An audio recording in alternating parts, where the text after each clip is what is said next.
जैसे कि आपको पता है हमने पिछली वीडियोस में नेशनल इनकम यूनिट को कवर करते आ रहे हैं, ठीक है। तो इस वीडियो में हम दो टॉपिक करेंगे उसी basic concepts related to national income. सबसे पहला टॉपिक है हमारा रियल एंड नॉमिनल जीडीपी। अब जीडीपी आपको पता है, जीडीपी का मीनिंग बता दूं पहले मैं आपको, कितनी वैल्यू के गुड्स एंड सर्विसेज ऐड हुए हैं या प्रोड्यूस हुए हैं एक कंट्री में during a period of 1 year, यानी market value of final goods and services produced in a country during a period of 1 year. एक साल के टाइम पीरियड में टोटल कितनी वैल्यू के गुड्स एंड सर्विसेज प्रोड्यूस हुए हैं इकोनॉमी में, वो क्या कहलाती है? जीडीपी कहलाती है। अब जीडीपी के आगे दो वर्ड जोड़ दिए मैंने, रियल और नॉमिनल। तो इसका क्या मतलब हुआ? भाई जीडीपी तो हमें क्लियर है, लेकिन रियल और नॉमिनल में क्या डिफरेंस आएगा? तो देखिए, GDP, real GDP same definition कि market value of final goods and services produced in the domestic territory of a country during a period of 1 year. एक साल के टाइम पीरियड में एक देश में टोटल कितनी वैल्यू के गुड्स और सर्विसेज प्रोड्यूस किए गए हैं, वो जीडीपी है।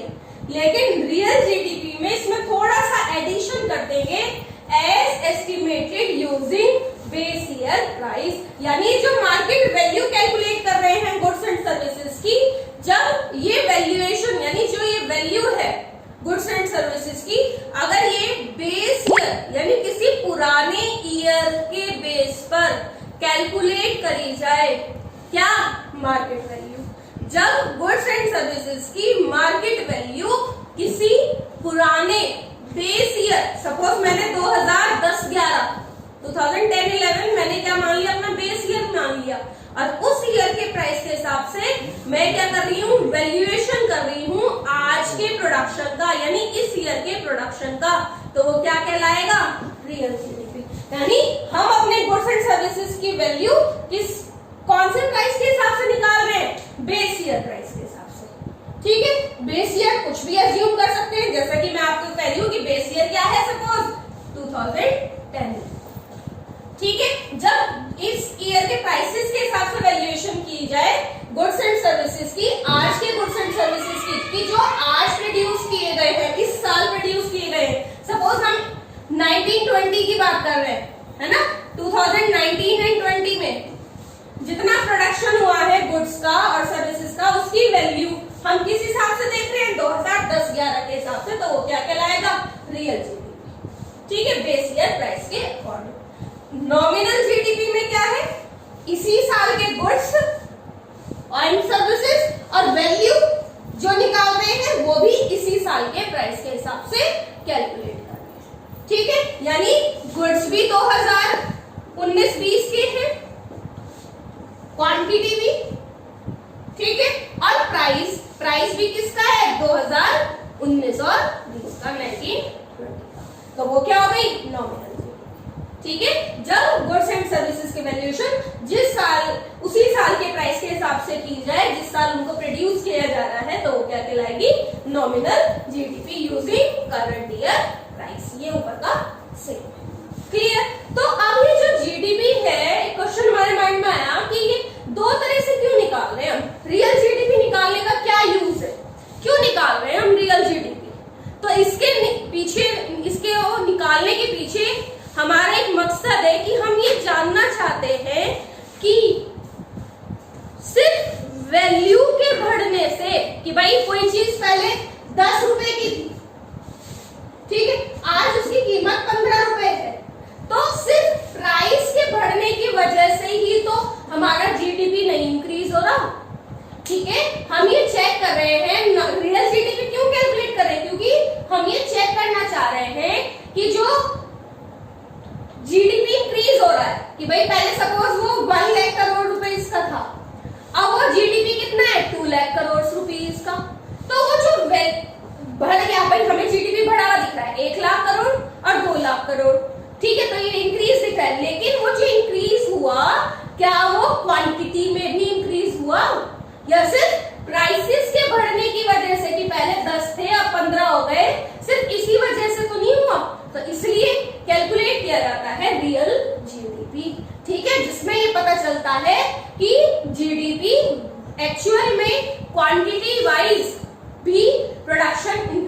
हुआ या नहीं।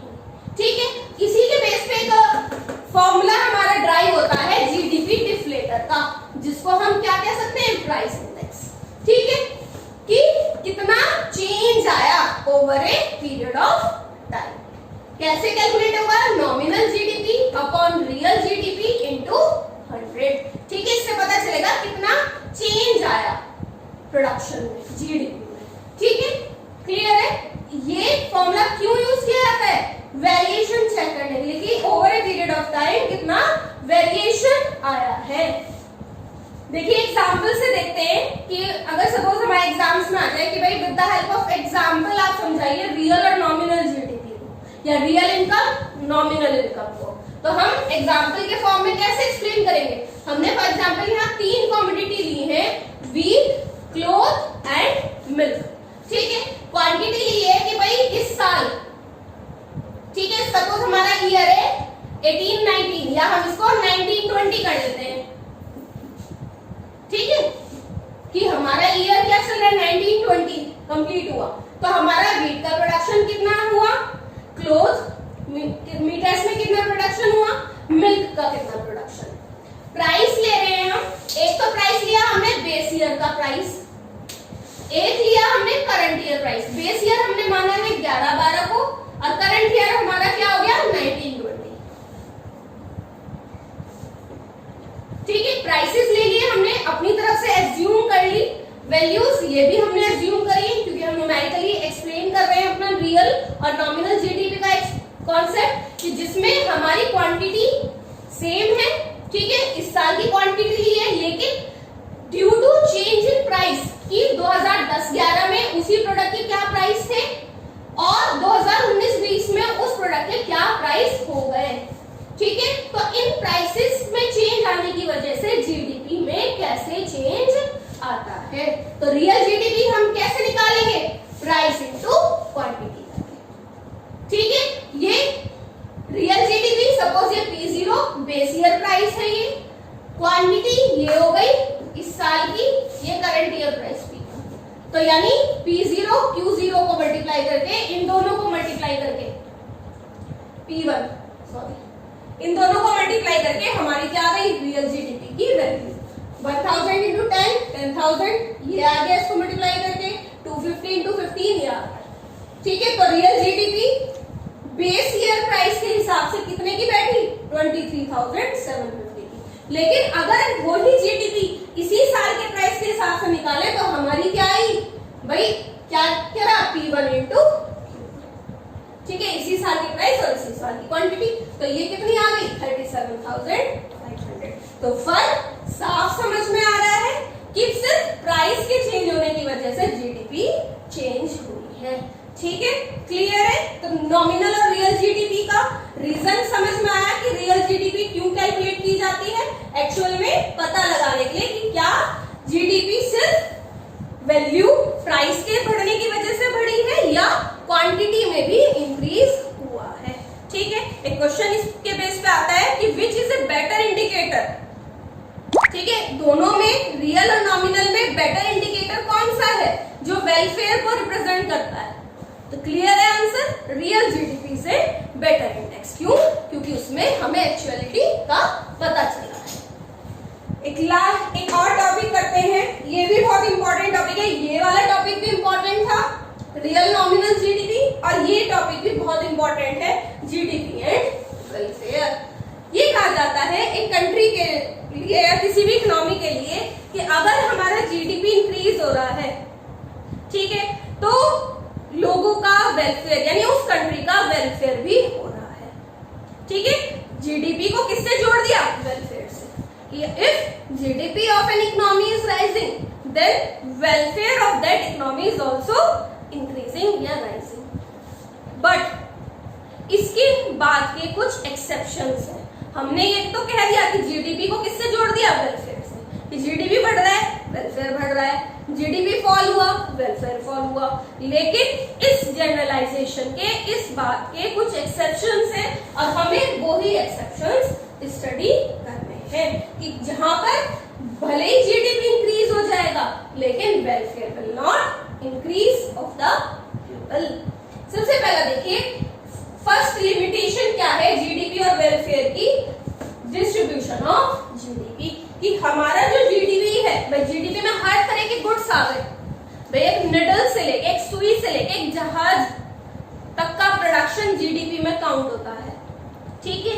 तो अगर उस जीडीपी से जो इनकम जनरेट हो रही है उसका डिस्ट्रीब्यूशन ऑफ जीडीपी अनइक्वल हो जाए, यानी एक बड़ा केक है फॉर एग्जांपल और उसका मेजॉरिटी ऑफ पोर्शन यानी 3/4 ऑफ द केक है ना goes to the richer people, वो कौन ले जाए, अमीर ले जाए, और गरीब के लिए क्या बचा, बस वो 1/4 पीस, और मेजॉरिटी किसकी है, पुअरर सेक्शंस की, ठीक है। तो भले ही हमारा जीडीपी इंक्रीज हो रहा है, लेकिन अगर उसका डिस्ट्रीब्यूशन प्रॉपर नहीं है, उसको ठीक ढंग से इक्वली डिस्ट्रीब्यूट नहीं किया जा रहा है, तो भले ही जीडीपी बढ़ता रहो लेकिन welfare will not increase, welfare increase नहीं होगा। दूसरा limitation, composition of GDP. Composition यानी जीडीपी किन किन चीजों से जुड़ के बना है, जैसे मैंने अभी बताया कि उसमें एक सुई से लेके एक शिप तक उसमें ऐड की जाती है उनका प्रोडक्शन, और हर तरह की सर्विसेज जुड़ती हैं। तो हमारा जीडीपी हर तरह के गुड्स को के प्रोडक्शन को जोड़ जोड़ के बना। अब जो प्रोडक्शन हुआ अलग अलग तरह के गुड्स का, वो ऐसे गुड्स का प्रोडक्शन ज्यादा हुआ है जो कॉमन मैन के मतलब के नहीं है। फॉर एग्जाम्पल कि इस साल जो प्रोडक्शन हुआ है वो वॉर गुड्स का ज्यादा हुआ, इसमें टैंक्स हो गए, गन्स हो गए, बॉम्ब्स हो गए, तो इसका मतलब क्या हुआ कि जीडीपी तो बढ़ गया क्योंकि प्रोडक्शन वॉर गुड्स का ज्यादा हुआ। लेकिन अगर उन गुड्स की बात करें तो एक नॉर्मल मैन के मतलब के वो नहीं है। तो भले ही जीडीपी इंक्रीज हो गया, किस वजह से, due to production of non useful things for general people, then welfare will not rise. Clear है। नेक्स्ट देखिए non monetary exchanges. Non monetary exchange यानी बार्टर सिस्टम, कि बार्टर सिस्टम क्या हुआ करता था, बहुत समय पहले चलता था, जहां पर गुड्स को गुड्स के लिए बदला जाता था। अगर मुझे किसी चीज की जरूरत है तो मैं दूसरे पर्सन के पास जाती हूँ और उससे वो चीज ले ली और बदले में उसे पैसे ना देके, पैसे जैसी कोई चीज नहीं हुआ करती थी बार्टर सिस्टम में बहुत समय पहले, तो उसे कुछ सामान देना पड़ता था, ठीक है। वो खत्म हो गया, मनी का इन्वेंशन आ गया। लेकिन आज भी बहुत से बैकवर्ड रूरल एरियाज ऐसे हैं जहां पर फार्म लेबरर्स को वर्क के बदले पैसा ना देकर, यानी पेमेंट कैश में ना देकर काइंड्स में दी जाती है। एक बोरी अनाज दे दिया, आधी बोरी चावल दे दिए, तो वो क्या हो गए, नॉन मॉनेटरी एक्सचेंजेस। काम करा लिया, बदले में पैसा नहीं दिया। तो जब वैल्यूएशन नहीं हुई प्रॉपर जीडीपी की, तो वो वेलफेयर भी ठीक से कैलकुलेट नहीं हो पाएगा। और लास्ट पॉइंट है एक्सटर्नलिटीज।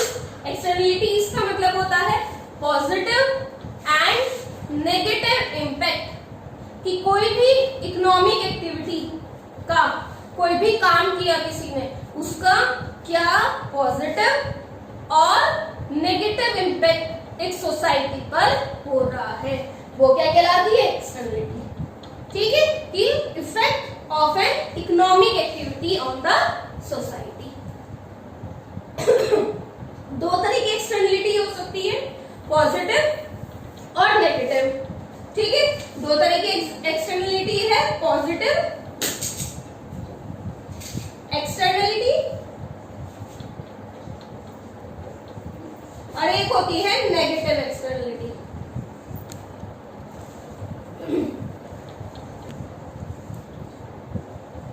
पॉजिटिव एक्सटर्नलिटी यानी positive impact of an economic activity. Positive impact कैसे पड़ेगा कि भाई हमने एक गार्डन कंस्ट्रक्ट किया, उसकी वजह से एटमॉस्फेयर आस पड़ोस का भी क्लीन हो गया, उनको फ्रेश एयर मिलने लगी।